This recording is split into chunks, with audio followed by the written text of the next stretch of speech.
All right, welcome to PDX Black Roads, a podcast that celebrates the vibrant stories and entrepreneurial journeys for Black and other small business owners in Portland.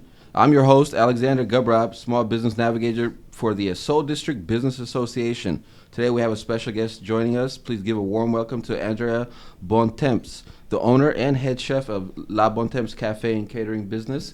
Andrea's journey is an inspiring one. After running a successful childcare services for over 21 years, she decided to embark on a new adventure in August 2021 by opening her own cafe and catering business. With her background in childcare and a passion for culinary excellence, Andrea brings a unique perspective to the restaurant industry. Today, we're going to delve into Andrea's transition from childcare to the culinary world, her experience as a business owner, and the challenges that she's faced along the way. We'll also discuss the impact of the recent closure at the Nike factory store, which used to be right across the street from her restaurant, and how it has affected her foot traffic. So sit back, relax, and get ready to be inspired as we delve into Andrea's incredible journey and the story behind LeBontemps Cafe and Catering Business. Welcome, Andrea. Hello. All right. So we'll get right into it. I think the fascinating thing about this is, how did you transition from childcare services into the restaurant world? I have been catering for about 30 years. My mother started me as in high school catering with her, and she did it part-time, and I started catering with a lot of the elderly ladies in the community. And after I finished college, I came back to Portland, and I opened up daycare centers. And after a while, by 2019, I was tired of it. It was a lot going on. The state has its own issues with childcare, and I just became tired of it. So I was sitting home one day. Let me back up. In 2010, I went to culinary school. Okay. And it was just a hobby. I already knew how to cook, and I already knew how to season. And so I just decided to fine-tune my skills. And I said, possibly one day, I always believe in having something to fall back on. So I said, possibly one day I might open up my own restaurant. And I was just joking one day. And so after I sold my centers, I wasn't going to be a stay-at-home wife. That's not me at all. So I was passing down MLK one day, and I seen this place for rent. So I went in there and met the owner, and he basically gave it to me the same day. Wow. And so he goes, well, don't use it just for catering, because I also do kids catering. I provide daycare meals to daycare centers. And he says, well, why don't you open up the front and have it as a cafe or restaurant? And I said, well, I've never done this before. I've never, ever worked in a restaurant ever in my life. Okay. So as always, I just jump in heads first and figure it out along the way. Now, that location was a breakfast spot before you came in there, I believe, right? Yes, it was. Okay, because I went in there once or twice to get some breakfast. But I do remember that. And then, John, you have any questions you want to roll into? Oh, I didn't even know you had me sitting here at the table. I mean, you just come out of cold. Yeah, hey, I'm John Washington, and I'm the podcast producer of Black Beat. Yeah, this was a real fascinating. I'm glad y'all allowed me to join this conversation, because I think, sister, your food is great. So I wished I was a kid being in your child care. I know we would all ate well for the show. Alex, I think that this is a real fascinating topic. This sister has been putting out some food now for the last couple of years for us, and I tell you, man, we have, we were glad that she opened up her restaurant down on that end of MLK. I mean, it was a bright spot. So, but yeah, this conversation about Nike store closure, I think that was really one that hit us real. Everybody hit us kind of low in the gut, Tired of high gas prices? Save money on your transportation costs with TriMet's Reduced Fare Transit Card. If you meet income requirements, you can get your first month free while you enjoy unlimited rides on buses and trains anywhere TriMet goes. That's 1 month free, a $28 value when you sign up today for TriMet's Reduced Fare Card. We'll help you travel smarter and make your money go further, no matter what the price is at the pump. Visit TriMet.org/save to learn more and apply today. That's TriMet.org/save. TriMet. How life moves.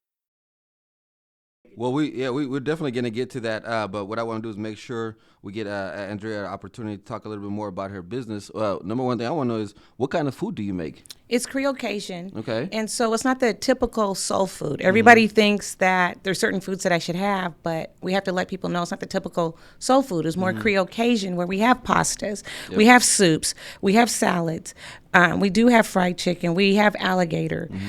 So we have food that not every soul food place carries. But then we have food that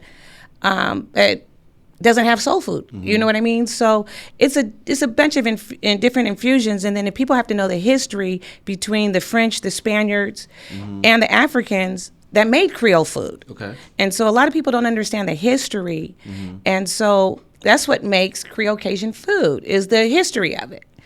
Yeah, and the thing is, in Portland, we don't have many options for that type of food out here. No. And we're known for being a hot spot for food. We're known for our food carts and stuff like that. And we've got the usual like the gyro spots, and here's pizza and all that stuff. But when it comes to like soul food or what's considered black food, Creole, like down south food, we don't have too many options for that.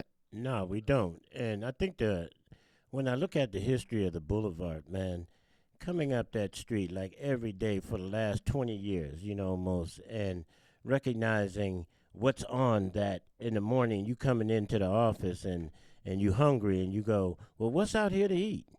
Well, for years there used to be some diversity in the food choices that we had coming up the quarter, but lately it wasn't nothing but chicken. And I got so tired of chicken. Everywhere you turned, there was a chicken, this Popeye, that. Everybody was selling damn chicken. I got tired of eating pullet. Yeah. But, and I was hoping that something different would open up. I mean, on the street, and I mean, every once in a while. And I mean, thinking about a breakfast place, I mean, let's forget about it. But when the restaurant opened up across from Nagy, I said, boy, look here, we finally got someplace we can go and we can eat some food that is familiar to us. Because I'm a Southerner myself, man, and I ain't all about all that other stuff. I mean, you can eat chicken one day a week, but damn, chicken every day of the week and for breakfast too? No, it wasn't happening. Yeah, no, I like seasoning and spice in my food, so I definitely love your food. What is it that inspired you to do this type of food? Because it was different, and a lot of people weren't familiar. There's a lot of places that claim to be soul food. There's a lot of places that are ran by Black people now, and that really inspired me. But a lot of people don't understand what it takes to keep a restaurant going, and the overhead. And so, as many of us as I see as coming up with restaurants, just as many of us are closing now because we didn't put any thought or effort into it. So people aren't looking at the bigger picture, the cost. How are you going to make it? Do you have enough to make it for the next month? The easiest money, well, it wasn't easy money, but the most money I made was doing childcare. Okay. And like I was just telling one of my employees, this is the least amount of money I've made in my life, okay, having a restaurant, because the food costs are so high. Yeah. Okay, and then you have to pass it on to the customer. And people don't understand, about pricing. Like one lady says, well, why is your price high? And my cashier explains, she says, well, isn't your groceries go up higher? And she goes, well, yeah. She goes, well, it goes up for everybody, So people don't understand what it takes to make anything happen in a restaurant, to provide them a decent amount of food, quality food, and good food all at the same time. Yeah, especially dealing with the demographics you got to deal with, too. For some odd reason, it's always this assumption that because a black business is in business, that somewhere along the line you can come in and barter and talk about what their prices is. Yes. It's not like only with us. Well, surely this don't cost that much. You trying to get over on us. Blah, blah, blah. Nobody want to hear that. It is expensive out there. Supply chains, all that stuff. I mean, ever since that food took off, everything has been topsy-turvy. And since COVID, I mean, I'm surprised. Like I said, the prices just went through the roof after that. But, the fact that we can hold on and survive, and get through some of these difficult times, I think that's really what's important. Well, I mean, to me, I think it speaks for your passion and the quality of food that you have, because getting into that business in 2021, coming off of COVID, that was a scary time for business, restaurants. right? Yeah. And then now Yeah. you're transitioning to this inflation piece of it, where the cost of everything is skyrocketing, but you're still continuing to maintain. So I think it speaks a lot of volume for that. As far as the passion that you have for the work that you do. I mean, what are some other challenges that you've dealt with going into this business? Well, one, the building that I'm in is very old. Okay. But we have a new owner who seems to be pretty good. He's on top of it. But the building's old, so the appliances that you put in there, the new appliances, really is not compatible with the old building. Okay. Okay, so the electrical work, I have to, we have to flip fuses every day. Okay. And so one thing that I'm looking at is, do I want to upgrade this fuse box? Is it beneficial to me? Because number one, I don't own the building. You know what I mean? So when you come into somebody else's building, and with any business, especially restaurant, you have a triple net lease. Yep. Okay, so that means you're responsible for everything. And so that's one thing that I'm looking at. Another obstacle, challenges, is getting people in the restaurant. Yep. Okay, I'm not open every day. And the reason why is I can't find any help. I can't find any good help. And God, that's such a common theme in the restaurant world. And I hire brothers that are chefs, and the main problem they have is they just don't want to listen to a woman who's a chef and who owns their own business. So I have people walk out on me because they won't do it my way, or they're not willing to do it my way. And I'm like, well, they chefed at other places, but they were fine because the executive chef was white. And so I find that disheartening for me, because I always try to give back to my people that we can't get along. We can't be cohesive. And, like I told this one guy one day, I said, one thing that they did to us in slavery, they disenfranchised us. They made sure we don't trust each other at all. Jim Crow. And they have did it 9.0, especially in Portland. We can't get along, or if we know somebody who doesn't like you, we're not going to patronize you. We don't even know you, but we think you're doing better than us, so we're not going to patronize you. We think you talked about us, or you dated our boyfriend back in high school, so we're not going to deal with you. Okay, I'm over 30 years out of high school. I don't even know what they're talking about. Okay? And you're originally from Portland, right? I'm from Portland, but I was bused out to Lake Oswego. I went to all private school after that. So I really don't know. I know of people in the community, but I really don't know a lot of people, of my peers. Okay. I know of them, and only relationship we might have is on Facebook. Okay. You see what I mean? So that's not a friend. That's not even an acquaintance, because you really don't know them. And they call frenemies. Yeah. It's just they like, act like they love you, but then at the same time, when push comes to shove, you get something more than them. They want to hold you down like crabs in a bucket. right. But this conversation tends to flow through all of the fabric that deals with the black community in Oregon, or in Portland, primarily Multnomah County, is that this conversation of lack of cohesion, the desire, and and it's such a weird deal that it always appears that somehow or another, when money or something gets on the table, or progress or success, there's always this crab in a bucket mentality, and then they'll say some stuff like, oh yeah, but if you say anything about it in the room when we're trying to, somehow dissect the money or whatever, or you being uncooperative, or if you don't have this we all getting along kind of attitude, even though somebody getting more than you and all that kind of stuff, if you just go along with it, it's okay. Okay, but the minute you got something to say about it, oh, you just don't you don't want that. Oh, we ain't gonna be able to get masses money or masses situation if we disruptive with one another. If we don't have the appearance of getting along with one another, but yet at the background and the backdrop, we ain't getting along with one another, and there's all this other kind of stuff. So I don't know if I'm really willing to continue to be hostage to that kind of dynamic anymore. I mean, I think we just need to do what we do and somehow or another try to figure out. But I think it's important that we address that point about how do we cooperate and support one another when there's two worlds. I mean, we can only serve one master. I mean, the whole if the formula or the agenda for us to be successful, all boats rise, that means that we are to be conscientious and cooperate with one another to address our issues, to be able to get along. It ain't about trading one overseer for another. Mm-hmm. So that's just how I see that sometimes. So, sister, I agree with you. I know you got this. This thing is when people start seeing us when we successful or we start moving in a healthy direction, or right direction, we always got them backbiters coming right behind us talking about massa say pull you down. Yep. Yeah. And I mean, just to kind of continue on that, Andrea, is like Portland, one of the biggest industries is the food and service industry.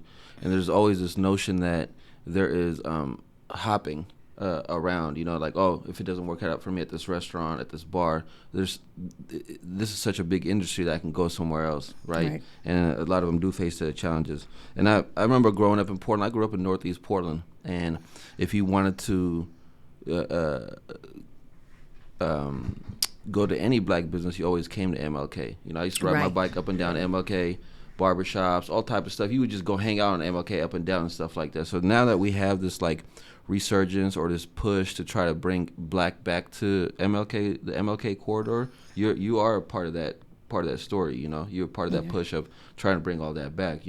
And those challenges you're dealing with, a lot of other restaurants are dealing with them. So I've definitely heard that. But Andrea was smart to place her restaurant where she did. And I think that she took her time to select a location that would somehow or another assure her a reasonable amount of success. And I was impressed the fact, and of course Nike, who had a history with the community, there for 30-something years, definitely a bona fide economic driver for the district. Okay, yes. I think Andrea, she did a really good job picking where potentially she could locate a restaurant and have some measurable success. So you could imagine how many people came since Nike, when Nike's store was there on a reasonable amount of time. My understanding, per year there was over 6 million people that visited the lower end of MLK with Nike's tenure there over the last 30 years. And so there had to be some kind of reality or consciousness that Nike had, that when they decided to move out, that they were going to somehow affect a number of small businesses in that area in an adverse way. So I was really sad by the decision that they made.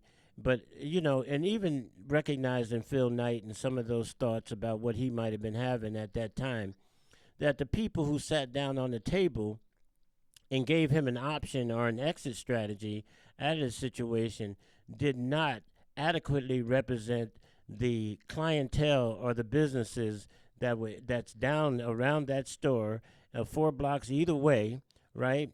And to somehow or another discuss with Phil the impact that his store closure would have on these small businesses like Andrea have. And it's just unfair for them to invest their life savings, their life opportunities into these situations, and to not be somehow or another acknowledged as, just not there to just be thrown away. Nike had a commitment there. The community supported that store for over 30 years.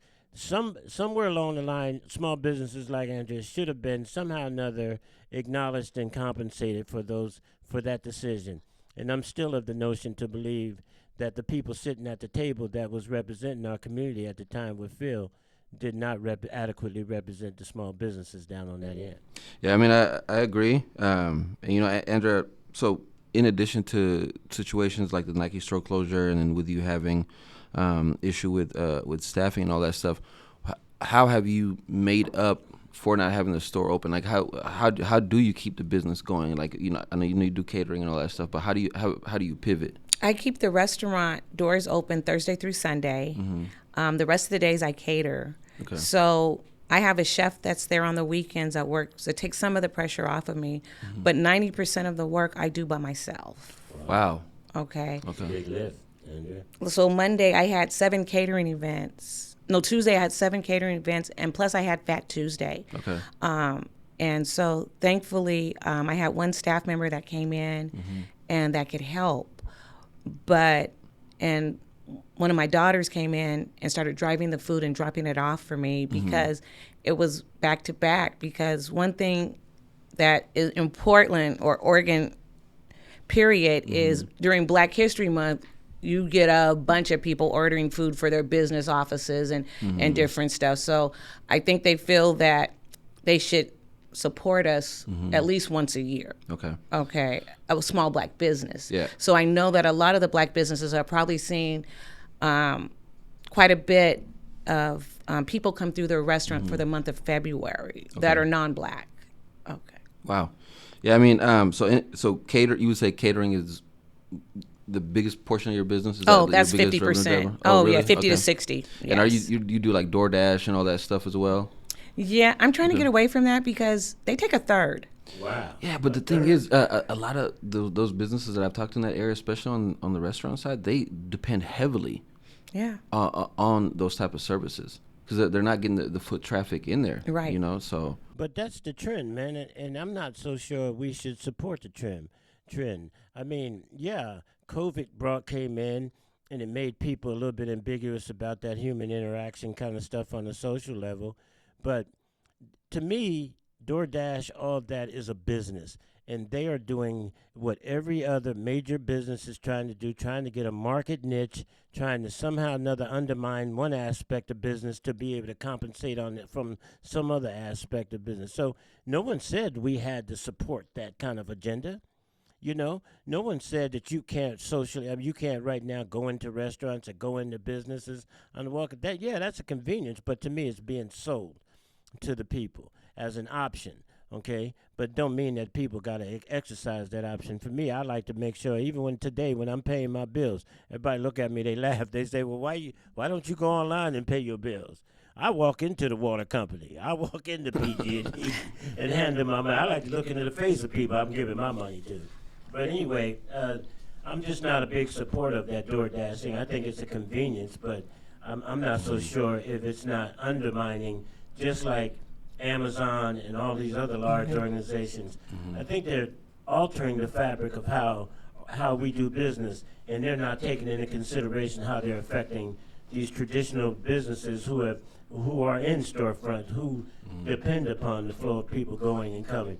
And no one is really pointing that fact out, is that companies like DoorDash and the driver deliverables and all this kind of stuff is just changing the way people are doing things. And I'm not necessarily so sure if that's a good thing or not. Yeah, I agree with that.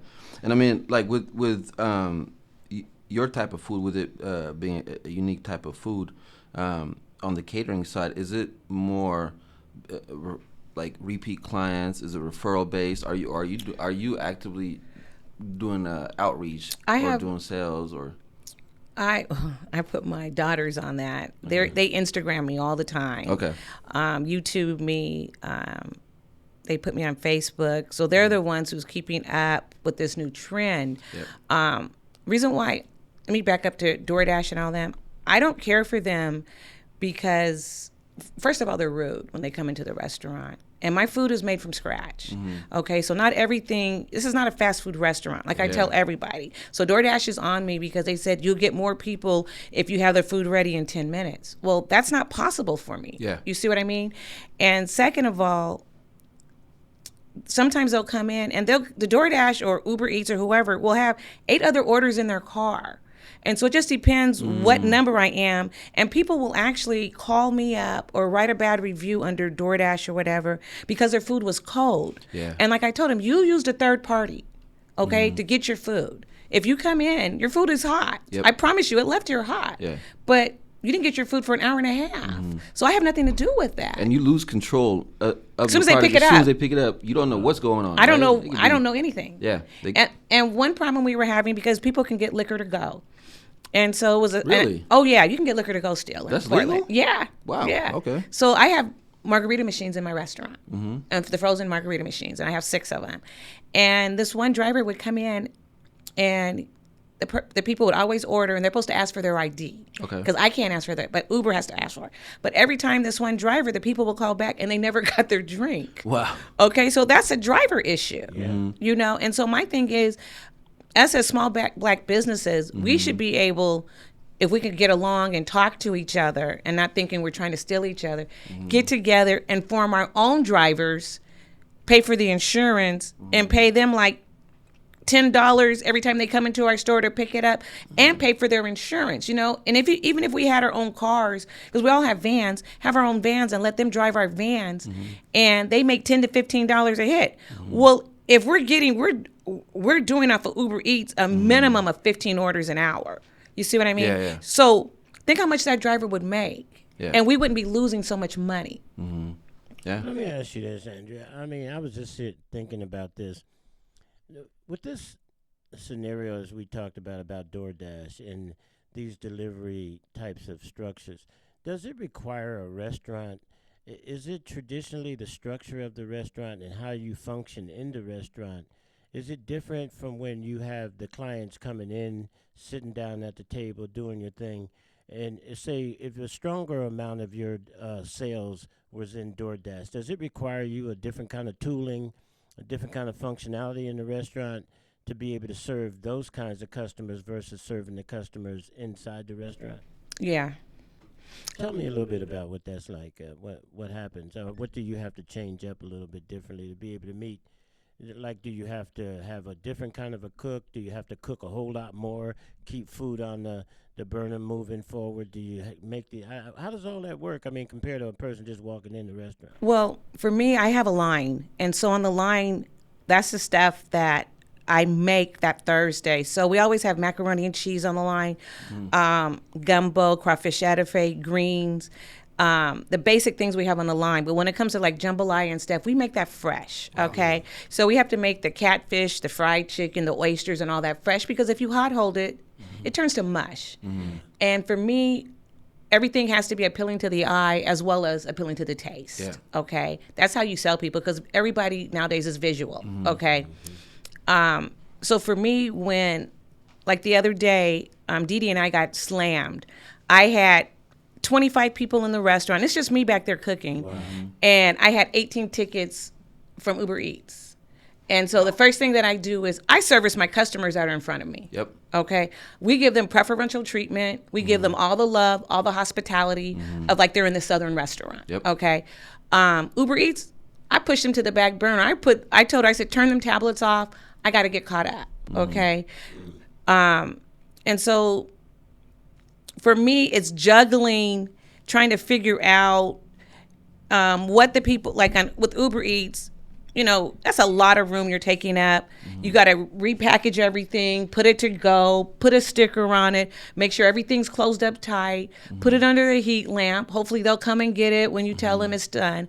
A lot of times lately, because we've been moving, it's been taking us so long because we have so much foot traffic inside that they've been taking an hour and a half to get to us after we even tell them it's ready to go. So then people's food is cold, or the chicken is, or the catfish isn't hot and is soft, and people are complaining about that. Yeah. And so there's no common medium, okay? And like I tell people, if you come into the store, like I'll get people will call me up, this, and this. It's nothing for me to go on Uber Eats and send them a $15 coupon, a $15 gift card or a $20 gift card. Because one thing I want people to know, if there's any damages or people felt that I messed up on something, by all means, I'll replace it. Yeah. Okay. I have even gotten in my car and driven it to them myself. Okay. But it's still time consuming. It's a lot of work. And at the end of the day, it burns you out. It burns you out. Wow. I try to respond to everybody's reviews, everybody's comment. That's like a 24-hour job. and then you have people that just doesn't have nothing else to do but write reviews for no reason at all and have nothing to say. Yeah. See, John, this type of business, this is the part where it kind of it hurts, because we have somebody here who's really fighting to keep their business afloat. What she's really saying here is she needs help. Yeah. And the biggest form of help that she needs is come get a job. If you're looking for work, I mean, you're talking about operations, responding to people, cooking, and all this other stuff. You're doing 20 tickets plus another 18 with Uber. I mean, I'm thinking that's like 3 or 4 more jobs, right? Well, you know, you could have considered it. Well, damn, just imagine Nike was still there. I mean, and things are starting to pick up a little bit for, you know, down on that end. You know, what I'm hearing her say is you have to almost like be running 3 businesses inside of one. You know, you need just a line cook or somebody who can just handle these outgoing orders. You know, and then you need a chef and all of that that's handling the in-house orders. And then you need somebody that's the computer technology and savvy to be able to stay on top. So it's like almost, you know, it sounds big, man. Yeah. And things are not really shifting slowly. I mean, with the advent of AI and all that kind of stuff, the question would be, I would think about figuring out how to utilize that stuff in reference to somehow or another having some of the supportive cast that she would probably need. Okay. But so how has things been since the store have closed? Since Nike's store has closed down there? Since anyway, I mean, it sounds like it's been slow. It's been slow. And see, that's the issue with hiring people, because some days you might only have 8 people come in the door, and you can't count on it. You know what I mean? And so since Nike's been closed, one thing there has been, the people who own that building is what, Alameda LLC Holdings or something. They don't keep it up. They have trash cans everywhere. They end up in my yard. I'm picking up garbage every morning. The business has, since Nike's gone, I've lost 70% of the clientele. Yeah, wow. I mean, because I know the demographic population visit is definitely almost cut in half at this point. So you went from 6 million a year down to almost less than 3 million people coming through the district. I mean, coming on that lower end. And I still don't know what's driving them to come in there, except for a couple good restaurants like yourself, Andrea, and a few other things to get people to drive them to come up there, MLK Quarter, off the Broadway, through a ferry down in there. So, wow. And the homeless keeps people away too. Yeah. When you have foot traffic like that, it does keep the taggers away, the homeless people, and it's tough because with the loss of places like Lloyd Center, the Nike store, which were big economic drivers, people visit the Lloyd Center, all that, Nike store, then they would hit up the mom and pops.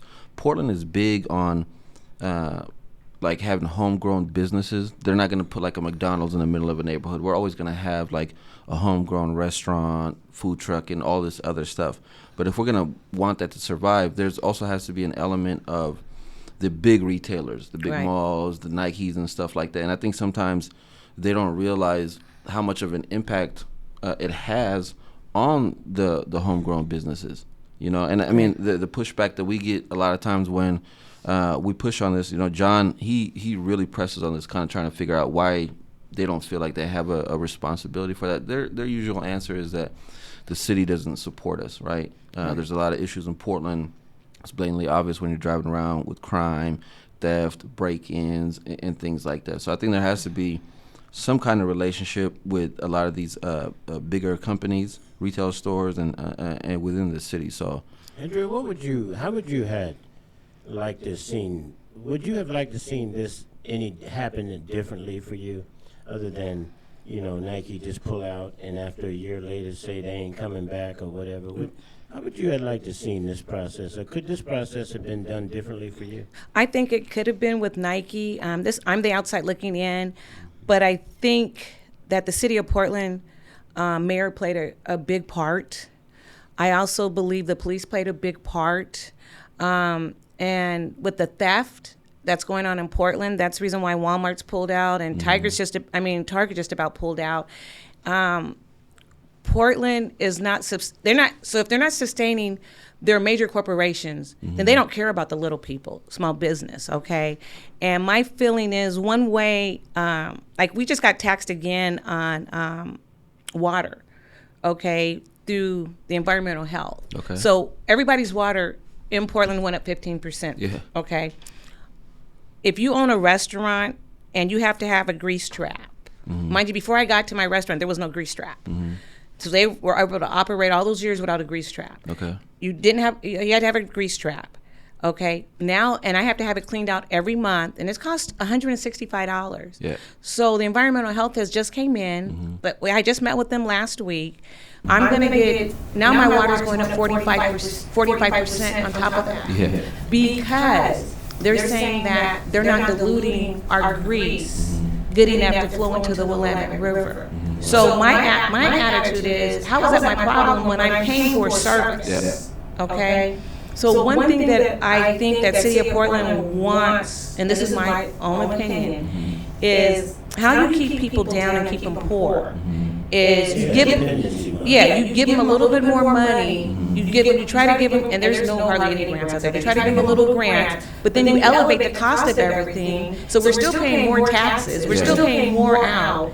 and you're taxing us on everything, so the city of Portland can get rich. That's how you capitalize off of the poor man. Yeah. Okay, so people say, well, we're trying to get generational wealth. You can't get it with the government that we are having right now in Portland. There's no generational wealth that you can pass on to your children having a restaurant or any small business in Portland because of their city of Portland's capitalizing off of the small business, and that's what keeps the United States government running. But in Portland, state of Oregon in general, we get killed on taxes. I know everybody likes to brag and say we don't have a sales tax, but they make that back on the We might as well other have side. it. We get killed on state taxes, and then if you're in business, the payroll tax. I mean, and then it just goes on. There's a tax for everything, you know. And a lot of small businesses are suffering. So even like with stores like Nike, they opened up a new store. I think it's like Tualatin or something. Oh, it's Bridgeport. Yeah, I've been in there, Bridgeport. and I've been in Bridgeport. there. Yeah. So see, they're leaving. I don't know, the inner city and opening up businesses somewhere else. You know, so there is still a viability for it. I mean, it's still the same government, but they're putting us in a precarious situation. I mean, you're definitely opening up some cans of worms here, you know. I gotta tell you. I mean, I've sat here and I listened to a couple things. I listened to this thing about taxes, but most importantly, I listened to this issue about police, the issue about police reform. And listen, we ain't none of us around here 16 years old. We've been around here a little bit. We've been watching a whole lot of this stuff. And so when you talk about that, for example, right, and this whole issue about loss, and then the issue about the city coming back to Nike, after Nike said, listen, we'd be willing to stay, okay, as long as y'all provide some security for my employees. And, you know, the fact is that this whole notion about all the hoods now, they're unsafe. You know, there's always this issue and conversation about public safety.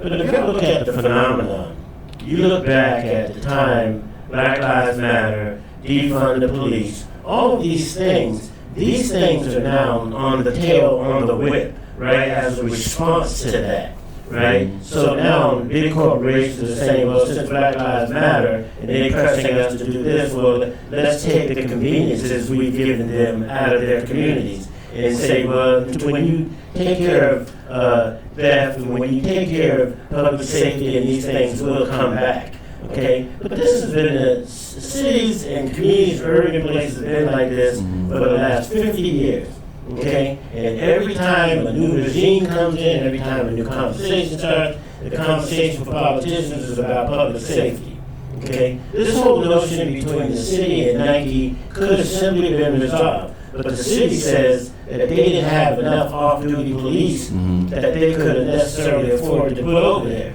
And so then the city was saying back to Phil, you got more money than we got, how about you hiring your own security? But they did hire their own security people, okay? And then the other part was nobody talked about the theft that was in-house. Everybody's talking about the damages that were out-house, you know? But in the end, we all got caught up in the politics because Nike's flagship outlet store has been on MLK for over 30-something years. And you can't tell me that the MLK corridor hadn't gone through a lot of stuff in the last 30 years, including the issue around public safety. Okay? So whatever this banter between them both was, and then you turn around, all of a sudden, they stalling for a year to be able to not tell anybody about what's going on. And then all of a sudden they drop $400 million in here and say, okay, y'all do whatever y'all want to do, but don't take into consideration none of the damages that are occurring to the other small businesses. When you take on the position that Nike took on, they made billions of dollars from that store over the last 30 years. People in our community became dependent upon them in some way, shape, or form. And there's a responsibility we have to the community that pays us. Okay, we have a responsibility in that community. Okay, and so it ain't just like you can just. And so does the city. I'm not putting all this on Phil and them. I'm saying the city has just as much responsibility to recognize the impact of their decisions we're going to have on the small businesses in that district. So it really does get my Irish up inside of me in a lot of ways when to recognize how Nike and the city treated our small businesses in the district in relationship to this economic drive. Absolutely. And I mean, so part of the work that we do here at the Seoul District Business Association, in addition to supporting our businesses wherever they need, is the advocacy work and bringing to light some of the issues that our businesses are having and what they're struggling with. You've got a phenomenal product. I've had your food quite a few times, through catering services and stuff like that, and that's my type of food. So catering or the food? The food. No, not catering food. You can cater food here all the time. We might have to do like a reality show or something and follow you around in there, because I'm a really big fan of that, you know what I'm saying? So, and one thing is I want to make sure, in light of the foot traffic slowing down, I want to continue that we keep you motivated to stay there, and that you don't become demoralized to not want to be there, because we need you. We need people like you to stay in the district and continue to be a flagship to bring other people here. So I want to give you an opportunity to kind of just tell people again where you're at. If you have an Instagram page, a website, if they need catering services from you, how they can reach out to you, and what are all the ways they can get access to you. Okay. Well, on the corner of MLK and Knott, I remember when it was Union Avenue, so now I'm dating myself. 2716, we do catering. We have, I also have a kids catering, which I cater to daycare centers. I cater organic food, vegan, gluten-free, and vegetarian. My website is LeBontemps, LeBontemps Cafe PDX. You can also call us at the restaurant 503-327-8162. And if we don't answer, leave us a message. I check the messages every day. I do have a business cell phone, which is 503-753-6731. Again, people need to leave me a message so I can get back with them, because we try to give everybody the attention they need. And we do a lot of catering. We come to you. You can come to us. Just let us know. Okay. And just because it's not on the menu does not mean I don't know how to make it. Yeah. You know how to burn. And hey, look, if you got this last opportunity, I mean, as we end the show, to say to you, our listeners, is there anything special you want to say to them that we might have missed in the questions that we might have asked you while you're here? Is there any special thing on your mind that you would like to share with our listeners and your constituents in the district? What would you like to say to them now that you got to hear? Everybody, please get out and vote. Nothing can change if we don't vote and put the right people in, okay? It's your taxes too going up. And then support your black businesses, support our small businesses. We need help to stay afloat. I know everybody think everybody's big balling and everything. That is not true. Just because we carry ourselves in one way, you don't know what the fight we're going through. You don't know how many secondary jobs we are working to sustain a lifestyle of just living. Cost is going up for everybody. So please encourage each other. Let's try to stick together, my people, and try to get along with each other. Life is too short. Our time is short. Yeah, I agree. And on that note, before we wrap it up, there's 500 small black-owned businesses in the state of Oregon. 38% of those black-owned businesses are within 3 miles of the MLK corridor. We all talk about supporting one another, or sometimes we complain that there's no longer a black community or a black hub or center. And we have somebody like Andrea who is trying to contribute and bring that back in a positive way. Go support her. That's the first step to doing that. So absolutely. Because I'm gonna tell you right now, I ate the food. I keep it. I'm still eating it. So whatever that's all about for y'all, and I do appreciate, this conversation that we've been having. It's a tough one. It's a hard conversation to have.